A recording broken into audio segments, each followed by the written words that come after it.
In a world of ever-increasing uncertainty, where we feel unsure of what the future may hold, where immediate problems seem to gather all of our attention and take us away from important relationships and commitments, we almost always tend to react in unhelpful ways, in ways that tend to make the problem worse.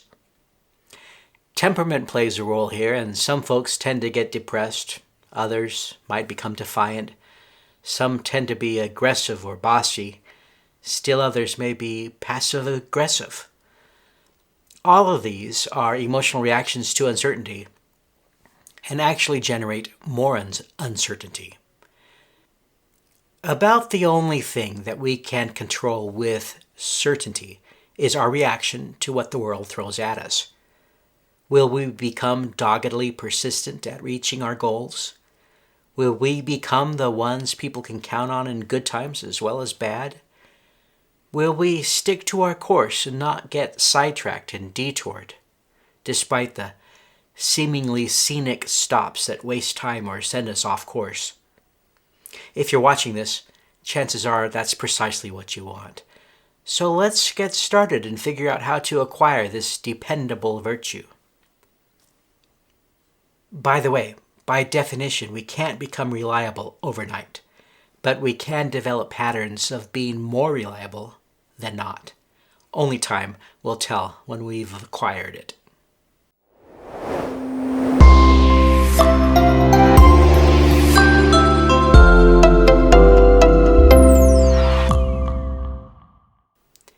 Here's the definition I'm going to use. Reliability means that others can depend on you. You keep your commitments and give your best to every job. You are trustworthy, responsible, and accept accountability for your actions. You don't forget, and you don't need to be reminded. You finish what you start. You keep your promises. Here are the 6 facets of the virtue of reliability that we will explore in the readings and assignments. First, we will understand why it is important to demonstrate dependability. Ability is great, but it has even more value when you couple it with dependability. If you are dependable, you have a reputation for showing up and doing what you say you will do. You will be punctual, prepared, and present. You won't let other matters get in the way. Second, we will learn why it is so important to keep your commitments. A commitment begins with a relationship. It involves a promise, has a price, and provides benefits. Furthermore, if you make a promise to someone and fail to pay the price, there may be some penalties involved, particularly if you have already received undeserved benefits. Third, we will discover why we should give our best to everything. The natural tendency of most people is to only do what is required to achieve their goals, the bare minimum.